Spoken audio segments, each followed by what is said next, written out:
Welcome to 360 Tamil. இன்னைக்கு இந்த வீடியோல நம்ம எந்த படத்தோட எக்ஸ்பிளனேஷன் பத்தி பார்க்க போறோம்னா, தெலுங்குல 2023 வெளியான த ட்ரையல் அப்படின்ற படத்தை பத்தி தான் பார்க்க போறோம். இது ஒரு பக்கவான சஸ்பென்ஸ் த்ரில்லர் படம்னு சொல்லலாம். இந்த படத்துல நீங்க எதிர்பார்க்காத நிறைய ட்விஸ்ட் அண்ட் டர்ன்ஸ்லாம் வரும். கடைசி வரைக்கும் ரொம்ப இன்ட்ரெஸ்டிங்கா கொண்டு போயிருப்பாங்க. இந்த படம் உங்க எல்லாருக்குமே பிடிக்கும் நம்புறேன். இந்த படத்தோட எக்ஸ்பிளனேஷன் குள்ள போறதுக்கு முன்னாடி இந்த வீடியோக்கு ஒரு லைக் போட்டுருங்க.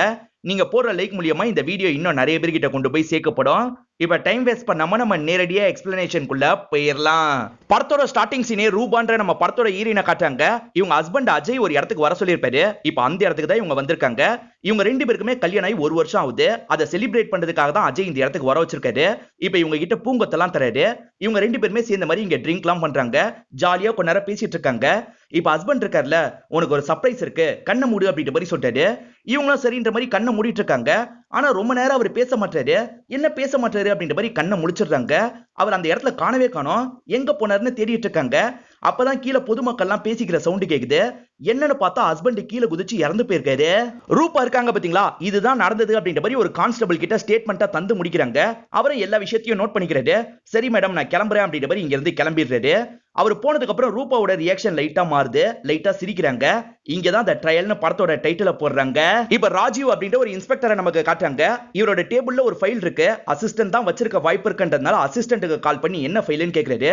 சார் கோர்ட்ல இருந்து அனுப்புனாங்க, அதான் வச்சிருக்கேன் பாருங்க அப்படின்ற மாதிரி சொல்லிட்டாரு. இவரே எடுத்து செக் பண்றாரு. ரூபாவோட கேஸ் இருக்கு பாத்தீங்களா, ஆல்ரெடி முடிஞ்சிருக்கும். ஆனா அதுல சந்தேகம் இருக்கு, அதனால ரீஇன்வெஸ்டிகேட் பண்ணுங்க அப்படின்ற மாதிரி தான் கோர்ட்ல இருந்து அனுப்பியிருக்காங்க. குறிப்பா ஒரு போட்டோ அனுப்பியிருக்காங்க. அந்த போட்டோல ரூபா வேற யாரையோ கட்டி பிடிச்சிருக்க மாதிரி தான் இருக்கு. இது சம்பந்தமா விசாரிக்கணும்ன்றதுக்காக இன்ஸ்பெக்டரும் வீட்டுக்கு வந்துடுறாரு. காலிங் பெல் அடிக்கிறாரு. ஆனா யாருமே ரெஸ்பாண்ட் பண்ணவே மாட்டாங்க. என்ன உள்ள இருக்காங்களா இல்லையா அப்படின்ற மாதிரி யோசிக்கிறாரு. அப்பதான் கதவு திறந்திருக்கிறது தெரியுது. இவரும் கதவை திறந்துட்டு உள்ள வந்துடுறாரு. அங்க பார்த்தா ஹஸ்பண்ட் இறந்த நியூஸ் எல்லாம் இவங்க படிச்சிருக்கிறது தெரியுது. அதே மாதிரி சுத்தி இருக்க போட்டோலாம் ராஜீவ் பாக்குறாரு. அப்பதான் ரூபாவும் போலீஸ்னு நமக்கு தெரிய வருது. இவரும் செக் பண்ணலான்னு ஒவ்வொரு இடமா செக் பண்ண ஆரம்பிக்கிறாரு. அப்பதான் அவங்க பாட்டு பாடிக்கிட்டே மாடியில இருந்து கீழே இறங்கி வராங்க. இவரை பார்த்தோன்னா லைட்டா ஷாக் ஆயிடுறாங்க. என்ன நீங்க பாட்டுக்கு உள்ள வந்துட்டீங்க அப்படின்ற மாதிரி கேக்குறாங்க. ஹஸ்பண்ட் இறந்து இன்னும் 1 வாரம் கூட ஆகல, அதுக்குள்ள என்ஜாய் பண்றீங்க போல அப்படின்ற மாதிரிலாம் இவர் கேக்குறாரு. இதை கேட்கிற ரூபாவும் டென்ஷன் ஆயிடுறாங்க. அதெல்லாம் எதுக்கு உங்களுக்கு, இப்ப எதுக்காக வந்திருக்கீங்கன்னு கேக்குறாங்க. 2 நாளைக்கு முன்னாடி இந்த பப்புக்கு போயிருக்கீங்க, ஞாபகம் இருக்கா அப்படின்னு ராஜீவ் கேக்குறாரு. இப்ப ரூபாவோட முகம் லைட்டா மாறிடுது. நடந்த விஷயத்தெல்லாம் லைட்டா யோசிச்சு பாக்குறாங்க. இப்ப ராஜீவும் ஒரு போட்டோவை காமிச்சிடுறாரு. வேற யாரோ எடுத்த போட்டோல நீங்க ஒருத்தரை கட்டி பிடிச்ச மாதிரி பதிவாயிருக்கு. இதனால கோர்ட்ல இருந்து இந்த கேஸை ரீஇன்வெஸ்டிகேட் பண்ணணும்னு சொல்லியிருக்காங்க. அதனால சீக்கிரமா கிளம்பி ஸ்டேஷனுக்கு வாங்க அப்படின்ற மாதிரி சொல்லிட்டாரு. இவங்களும் ரெடி ஆகி ஸ்டேஷனுக்கு வந்துடுறாங்க. இப்ப இவரும் எதிர வந்து உட்கார்றாரு. என்ன நடந்தது சொல்லுங்க அப்படின்ற மாதிரி கேக்குறாரு. எத்தனை வாட்டி சொல்றது, ஆல்ரெடி நான் ஸ்டேட்மெண்ட் தந்துட்டேன்னு சொல்றாங்க. மேடம், நீங்க சொல்ல போறது என்கிட்ட கிடையாது, கோர்ட்ல இருக்க ஜட்ஜுக்கு. இது எல்லாம் ரெக்கார்ட் தான், அதனால திரும்ப சொல்லுங்க அப்படின்ற மாதிரி இவர் கேக்குறாரு. சரின்ற மாதிரி இவங்களும் நடந்த விஷயத்தை திரும்ப சொல்ல ஆரம்பிக்கிறாங்க. இவங்களை பொறுத்த வரைக்கும் எஸ்ஐயா இருப்பாங்க. இவங்க டியூட்டியை பார்த்துட்டு இருக்கும் போது தான் அஜய் கிட்ட இருந்து கால் வருது. ரெயின்போ அபார்ட்மெண்ட் உனக்கு தெரியும்ல, அதோட மொட்டை மாடிக்கு வா, நம்ம செலிப்ரேட் பண்ணலாம்னு சொல்லிட்டாரு. அந்த அபார்ட்மெண்ட் ஏன்னு இவங்க கேக்குறாங்க. சொல்றேன்ல வான்ற மாதிரி இவர் சொல்லியிருப்பாரு. அதனால தான் அன்னைக்கு நைட்டு இவங்களும் அந்த இடத்துக்கு வந்திருப்பாங்க. இவங்க ரெண்டு பேருமே சேர்ந்த மாதிரி சந்தோஷமா செலிப்ரேட் பண்ணிருப்பாங்க. அப்பதான் அவரும் சர்ப்ரைஸ் இருக்கு, கண்ணை மூடுன்னு சொல்லியிருப்பாரு. இவங்களும் கண்ணை மூடிருப்பாங்க. கண்ணை முழிச்சு பார்க்கும்போது அவர் மாடியில இருந்து கீழே குதிச்சிருக்காருன்னு இவங்களுக்கு தெரிய வரும். இதை இவங்களும் ஷாக்கிங்கா பார்த்துட்டு இருந்திருப்பாங்க. இதுதான் நடந்தது அப்படின்ற மாதிரி திரும்பி இவர்கிட்ட சொல்றாங்க. அவர் தான் குதிச்சிட்டாருன்னு சொல்ல வரீங்களா அப்படின்ற மாதிரி இன்ஸ்பெக்டர் கேக்குறாரு. நீங்க ரிப்போர்ட்டை பாத்தீங்களா இல்லையா, போலீஸ் எப்படி கேஸை முடிச்சிருக்காங்க, பைப்பு தடிக்க அவர் விழுந்திருக்க வாய்ப்பு இருக்குன்ற மாதிரி தான் கேஸை முடிச்சிருக்காங்க. சோ இது ஆக்சிடென்ட் அப்படின்ற மாதிரி இவங்களும் சொல்றாங்க. அது சரி, உங்க ஹஸ்பண்ட் இறந்து 2 நாள்ல எதுக்காக பப்புக்கு போனீங்க, அது யாருன்ற மாதிரி இவர் கேக்குறாரு. அதை பத்தி உங்களுக்கு என்ன கவலை, நான் 1 நைட் ஸ்டாண்டுக்காக தான் அந்த நபர் கூட ஒண்ணா இருந்தேன், அதுக்கும் இந்த கேஸுக்கும் எந்த சம்பந்தமும் கிடையாது. கோர்ட்ல இந்த கேஸை திரும்பி ரீஇன்வெஸ்டிகேட் பண்ணனும் யார் ஃபைல் பண்ணா, அவங்க இந்த கண்ணாடிக்கு அந்த சைடுல இருக்க தானே செய்றாங்க அப்படின்ற மாதிரி இவங்க கேக்குறாங்க. நீங்க சொன்னது சரிதான், இருக்காங்க பாருங்கன்ற மாதிரி இவரும் காட்டுறாரு. அந்த இடத்துல பார்த்தா அஜயோட ஃபேமிலி மெம்பர்ஸ் தான் இருக்காங்க. அதை பாக்குற ஈரினும் லைட்டா ஷாக் ஆகுறாங்க. இப்பதான் நடந்த விஷயத்தை நமக்கு காட்டுறாங்க. அஜய் இறந்துட்டாருன்னு தெரிஞ்சோன்னா ஃபேமிலி மெம்பர்ஸ் எல்லாருமே இந்த இடத்துக்கு வந்துருவாங்க. நீங்க கவலைப்படாதீங்கன்னு சமாதானப்படுத்துறாங்க. குறிப்பா தங்கச்சி இருப்பா, அவ தான் சமாதானப்படுத்துறா. தங்கச்சியோட ஃப்ரெண்டு பப்புக்கு போயிருப்பாங்க. சில போட்டோஸ் எடுத்திருப்பாங்க. அதுல 2-3 மட்டும் இவங்களுக்கு அனுப்பி வைக்கிறாங்க. ஏன்னா இவங்களோட அண்ணி இருக்க மாதிரி இருக்கும், அதனால தான் அனுப்பி வச்சிருப்பாங்க. இவங்க என்ன ரூபா இதுல இருக்கா அப்படின்ற மாதிரி யோசிச்சுட்டு இருக்காங்க. அப்பதான் அந்த ஃப்ரெண்டு கிட்ட இருந்து கால் வருது. அந்த போட்டோல இருக்கிறது உன்னோட அண்ணி தானே அப்படின்ற மாதிரி கேக்குறாங்க. அண்ணிலாம் கிடையாது, வேற யாரோ அண்ணி மாதிரியே இருக்காங்க அப்படின்ற மாதிரி இவங்களும் சமாளிக்கிறாங்க. ஆனா அது ரூபா தான் அப்படின்றது இவங்களுக்கு கன்ஃபார்மா தெரியும். அண்ணி எதுக்காக இப்படி பண்ணிட்டு இருக்காங்க அப்படின்ற மாதிரிலாம் இவங்க யோசிக்கிறாங்க.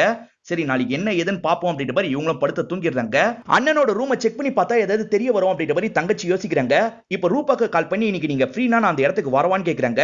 ரூபாவும் ஃப்ரீ தான் வான்ற மாதிரி சொல்லிடுறாங்க. அந்த இடத்துக்கு வந்த தங்கச்சி இருக்காங்கல்ல, அண்ணனோட புக்ஸ்லாம் எனக்கு தேவை அப்படின்ற மாதிரி சொல்லிட்டாங்க. எத்துக்கும் ரூபாவும் சொல்லிடுவாங்க. இவங்க இருக்காங்கல்ல, இப்ப அந்த ரூமை பயங்கரமா செக் பண்ணி பாக்குறாங்க. அப்பதான் அண்ணன் சீக்கிரட்டா ஒரு டைரி வச்சிருக்கிறது இந்த பொண்ணுக்கு தெரிய வருது. அந்த டைரியை படிக்க ஆரம்பிச்சிருப்பாங்க. அப்பதான் அண்ணிய பத்தி தெரிய வந்திருக்கும். இதுதான் அந்த டைரி அப்படின்ற மாதிரி ராஜீவோ இவங்க பக்கம் தள்ளி வைக்கிறாரு. இல்ல உங்களை பத்தி எல்லாமே இருக்கு அப்படின்ற மாதிரி சொல்லிட்டாரு.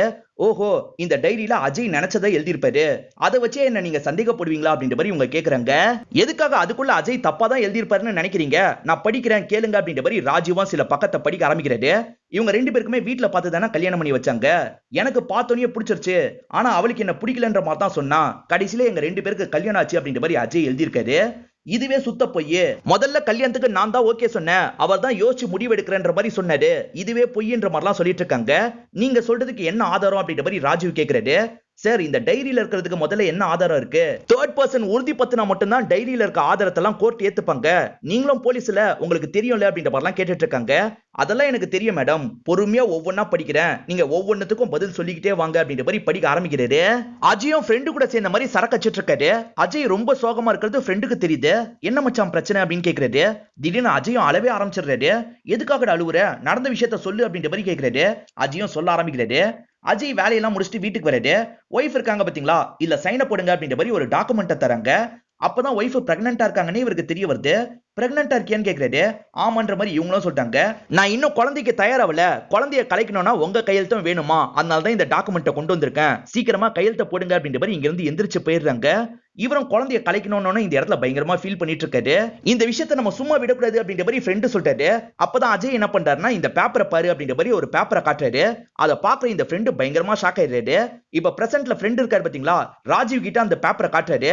அதுல அஜய் ஒரு இம்பார்ட்டன்ட் அப்படின்ற மாதிரி போட்டிருக்கு. அஜயால அப்பா ஆக முடியாது. இப்ப பிரசன்ட்ல ராஜீவ் இருக்காரு பாத்தீங்களா, இந்த விஷயத்தை ஈரின் கிட்ட காட்டுறாரு. ஈரினும் வாங்கி அதெல்லாம் பாக்குறாங்க. இதனால தான் அன்னைக்கு அஜய் பயங்கரமா ஃபீல் பண்ணி ஃப்ரெண்டு கிட்ட அழுதுகிட்டே சொல்லியிருப்பாரு. டைரியில எழுதின விஷயத்துக்குலாம் ஆதாரம் கேட்டீங்கல்ல, இது போதுமா அப்படின்ற மாதிரி தான் இந்த ரிப்போர்ட்டை தந்திருப்பாரு. இவங்க என்ன சொல்றாங்கன்னா, 10,000 ரூபாய் தந்தா இந்த ரிப்போர்ட்டை யாருனாலும் ரெடி பண்ணி தருவாங்க, இதை வச்சு நீங்க எப்படி என்ன சந்தேகப்படுவீங்க, அவர் வேணும்ட்டே என்ன மாட்ட வைக்கிறதுக்காக இந்த விஷயத்தெல்லாம் பண்ணிருக்காரு அப்படின்ற மாதிரி இவங்களும் சொல்லிட்டு இருக்காங்க. நீங்க இதுதான் சொல்லுவீங்கன்னு எனக்கு முன்னாடியே தெரியும், சரி இதுக்கு என்ன சொல்ல போறீங்க பார்க்கலாம் அப்படின்ற மாதிரி அடுத்த சம்பவத்தை சொல்ல ஆரம்பிக்கிறாரு. ஆக்சுவலா உங்களுக்கு பர்த்டே வரும், அதனால அஜய் இருக்காரு பாத்தீங்களா, காஸ்ட்லியான ஒரு கிஃப்ட் தரணும்னு நினைப்பாரு.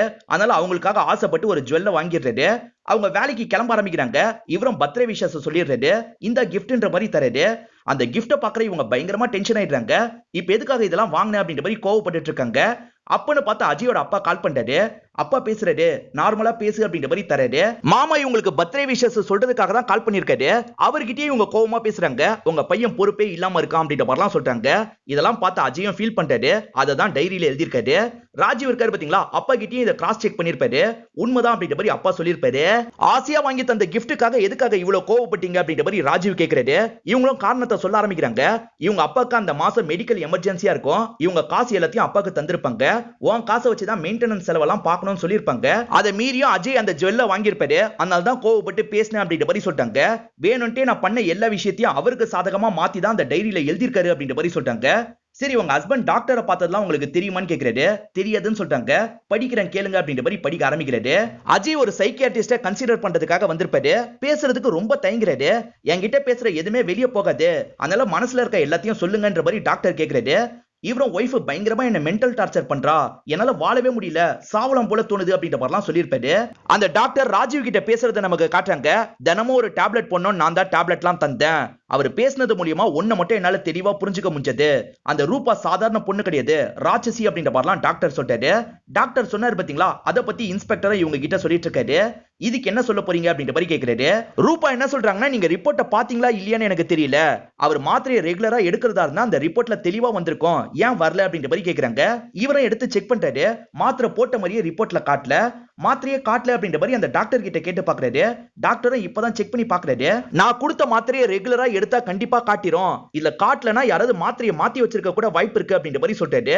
இப்ப இன்ஸ்பெக்டர் இருக்காரு பாத்தீங்களா, நீங்க மாத்திரையை மாத்தி வச்சிருக்க கூட வாய்ப்பு இருக்கு அப்படின்ற மாதிரிலாம் இவங்க கிட்ட சொல்றாரு. நான் எதுக்காக மாத்திரையை மாத்தி வைக்கணும், நீங்க என்னதான் ப்ரூவ் பண்ண நினைக்கிறீங்க அப்படின்ற மாதிரி இவங்களும் கோவமா கேக்குறாங்க. நான் என்ன ப்ரூவ் பண்ண நினைக்கிறேன் தெரியுமா அப்படின்ற மாதிரி இன்ஸ்பெக்டரும் ஒரு விஷயத்த சொல்ல ஆரம்பிக்கிறாரு. இவங்க ரெண்டு பேருமே மாடியில நின்னு பேசிட்டு இருந்தாங்க பாத்தீங்களா, அப்ப இவங்க தான் புடிச்ச ஹஸ்பண்ட தள்ளி விட்டுறாங்க. இவங்க வேணுட்டே சாவடிச்சிருக்காங்க அப்படின்ற மாதிரி தான் இவர் சொல்றாரு. அதெல்லாம் உண்மை கிடையாதுன்ற மாதிரி இவங்க சொல்றாங்க. என் ஹஸ்பண்ட் கூட வாழவே பிடிக்கல, வாய்ப்பு கிடைச்சதுன்னா ஆக்சிடென்ட் மாதிரி செட்டப் பண்ணி சாவடிச்சிருவேன் அப்படின்ற மாதிரி யார்கிட்டயாவது பேசிருக்கீங்களா அப்படின்னு கேக்குறாரு. அப்பெல்லாம் நான் யார்கிட்டயுமே பேசல அப்படின்ற மாதிரி இவங்க சொல்றாங்க. என்கிட்ட ஆதாரம் இருக்கு அப்படின்ற மாதிரி இவர் சொல்றாரு. இப்பதான் இவர் ஆதாரத்தை காட்டுற மாதிரி நமக்கு காட்டுறாங்க. இப்பதான் அந்த பிளாஷ்பேக்கையும் காட்டுறாங்க. இவங்க இருக்காங்கல்ல ஃப்ரெண்டு கிட்ட பேசிட்டு இருப்பாங்க. அப்பதான் இவரை சாவடிக்கணும் போல இருக்கு அப்படின்ற மாதிரிலாம் சொல்லியிருப்பாங்க.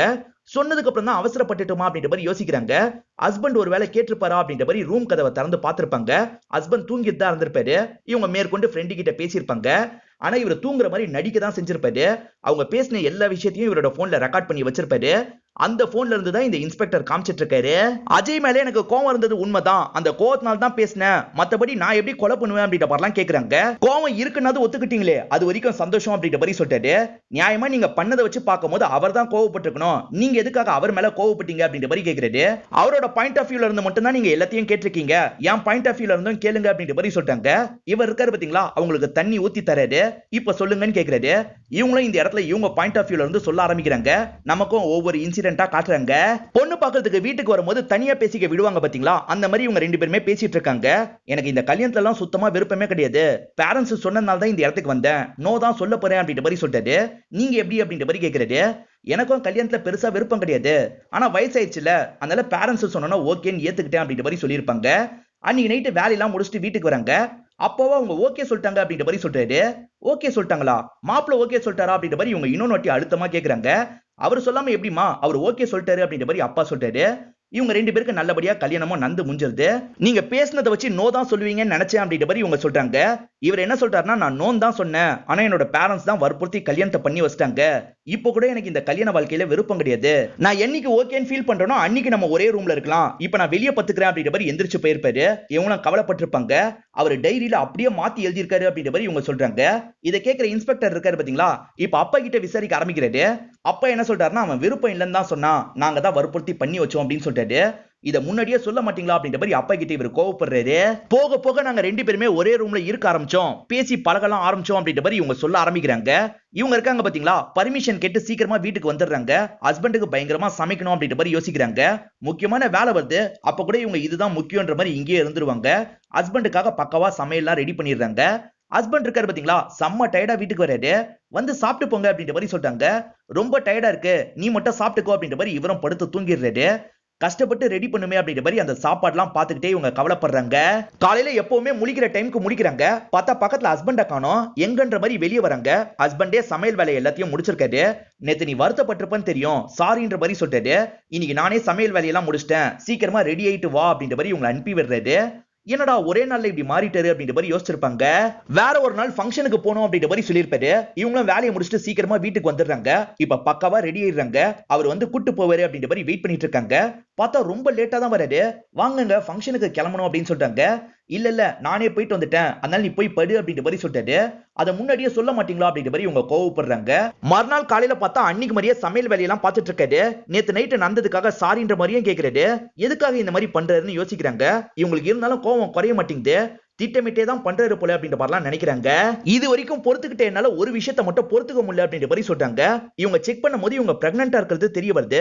இப்ப வெளியே வந்து ஹஸ்பண்ட் கிட்ட இந்த விஷயத்த சொல்றாங்க. அதை கேட்கிற அவரும் பயங்கரமா சந்தோஷப்படுறாரு. இவங்களும் கூட சேர்ந்து சந்தோஷப்படுறாங்க. அன்னைக்கு வேலையை முடிச்சுட்டு வீட்டுக்கு வராங்க. பார்த்தா ஹஸ்பண்டும் டாக்குமெண்ட் தராரு. இந்த குழந்தைய கலைக்கணும், சீக்கிரமா கையெழுத்து போடுன்னு சொல்றாரு. இப்போதைக்கு குழந்தை வேணான்னு நீங்க சொல்லியிருந்தீங்கன்னா அதுக்கேத்த மாதிரி பிளான் பண்ணிருக்கலாம். இப்ப எப்படி என்னால குழந்தைய கலைக்கலாம் முடியாது அப்படின்ற மாதிரி சொல்லியிருப்பாங்க. இவரும் டென்ஷன் ஆயிட்டாரு. அப்போ உன் விருப்பப்பட்டபடியே நீ எதுனாலும் பண்ணிக்கோ அப்படின்ற மாதிரி எந்திரிச்சு போயிடுறாரு. இவங்க என்ன பண்றதுன்னு தெரியாம முழிச்சிட்டு இருக்காங்க. அவர் சுத்தமா பேசவே மாட்டாரு. அதனாலதான் இவங்களும் கலைக்கலான்னு முடிவு பண்ணி கலைச்சிருப்பாங்க.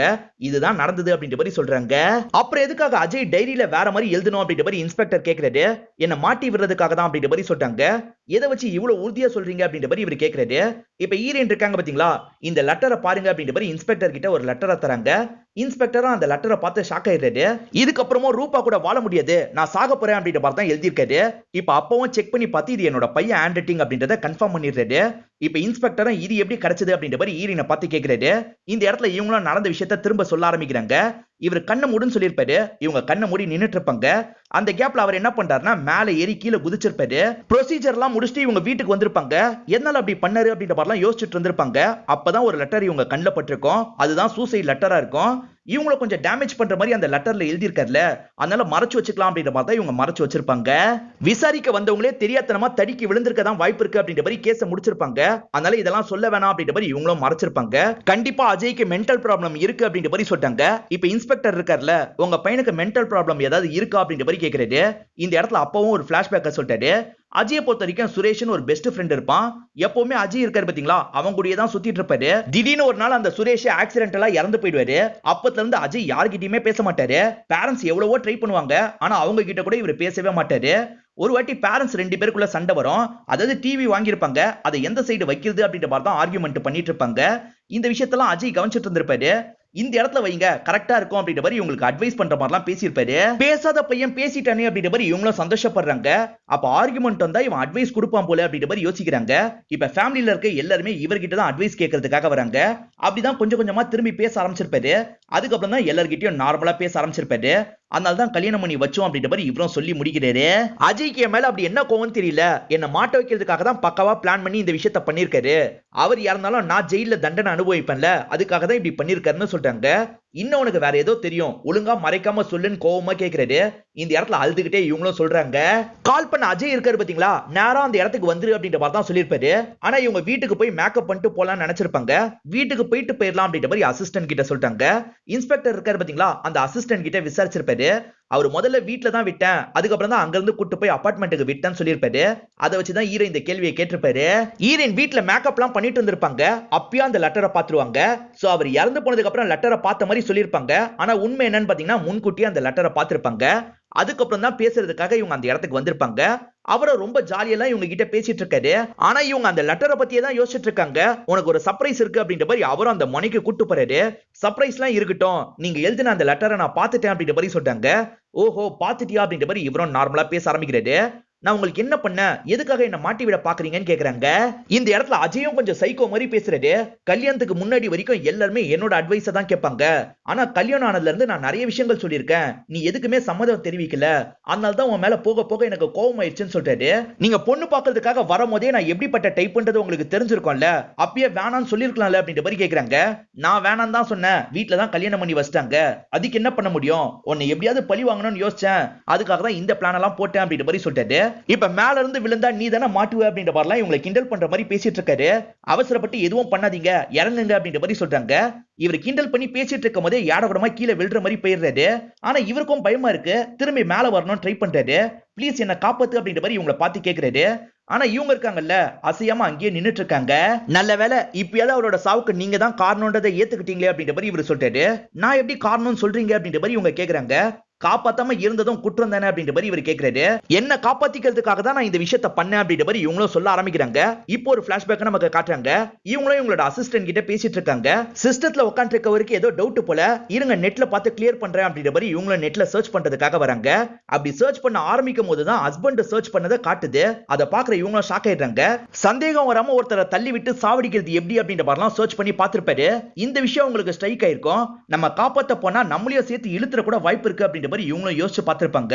அதனால தான் பயத்துல எதுவுமே பண்ணாம அங்கேயே நின்னுட்டேன். அது ஞாபகம் வந்தோன்னே என்னோட உயிரை காப்பாத்திக்கணும்னு மட்டும் தான் எனக்கு தோணுச்சு. இது எப்படி தப்புன்னு சொல்லுவீங்க அப்படின்ற மாதிரி கேக்குறாங்க. இன்ஸ்பெக்டர் என்ன சொல்றாருன்னா, போலீஸ்ல, அதனால தான் நல்லா யோசிச்சு சொல்றீங்க, இதெல்லாம் ஏத்துக்க முடியாதுன்னு சொல்றாரு. தயவு செஞ்சு என்ன ஒரு போலீஸ் ஆபீசரா மட்டும் பாக்காதீங்க, நானும் ஒரு பொண்ணு தான். நான் எவ்வளவு கஷ்டத்தை ஃபேஸ் பண்ணன்றத சொன்னா உங்களால புரிஞ்சுக்க முடியாது. அவ்வளவு கஷ்டத்தை ஃபேஸ் பண்ணிருக்கேன் அப்படின்ற மாதிரிலாம் ஃபீலிங்கா பேசி இந்த இடத்துல அழுதுட்டு இருக்காங்க. இதெல்லாம் கேட்கிற தங்கச்சிக்கே ரொம்ப கஷ்டமாயிருது. அந்த தங்கச்சி வேகமா இந்த இடத்துக்கு வந்துடுறா. இவங்களை சமாதானப்படுத்துறதுக்கெல்லாம் ட்ரை பண்ணிட்டு இருக்கா. இவர் இருக்கார்ல, நீங்க போங்க நான் விசாரிக்கணும் அப்படின்ற மாதிரி சொல்றாரு. இதுக்கப்புறம் விசாரணை எல்லாம் வேணாம், நாங்க இந்த கேஸையே வாபஸ் வாங்க போறோம் அப்படின்ற மாதிரி சொல்லிட்டாங்க. இப்ப ஈரனை சேர்ந்த மாதிரி இங்க இருந்து கூட்டு போறாங்க. இப்ப இன்ஸ்பெக்டர் பயங்கரமா கடுப்பாய் ஃபைல் எல்லாம் தூக்கி எறியறாரு. தேவையில்லாம கேஸ ஃபைல் பண்ணி உங்களை கஷ்டப்படுத்திட்டேன், சாரி அப்படின்ற மாதிரி இந்த பொண்ணு சொல்றா. இந்த இடத்துல தான் ஈரனும் ஒரு விஷயத்த சொல்றாங்க. இவங்களுக்கு காலேஜ் டைம்ல ஒரு ஃப்ரெண்ட் இருந்திருப்பாரு. இவங்க ஹஸ்பண்ட் இறந்தது அவருக்கு தெரிய வந்திருக்கும். எதிர்ச்சியா கிளப்ல இவங்களை பார்த்து ஹக் பண்ணிருப்பாரு. இதுதான் நடந்தது. போலீஸ் கேட்கும் போது கோவத்தினால தான் அப்படி சொன்ன அப்படின்ற மாதிரி சொல்லிட்டாங்க. எனக்கு புரியுது அண்ணி, நீங்க தேவையில்லாம அதை பத்தியே யோசிக்காதீங்க, நீங்க ஃப்ரீயா ரிலாக்ஸ் பண்ணுங்க, நான் கிளம்புறேன் அப்படின்ற மாதிரி அந்த பொண்ணு இங்க இருந்து கிளம்பி போயிடுறா. இப்ப ஈரின் மட்டும் தான் வீட்டுல தனியா இருந்துட்டு இருக்காங்க. ஃப்ரிட்ஜ்ல இருந்து ஐஸ் வாட்டர் எடுத்து குடிக்கிறாங்க. அப்பதான் சோஃபால யாரோ உட்கார்ந்து இருக்க மாதிரி இருக்கு.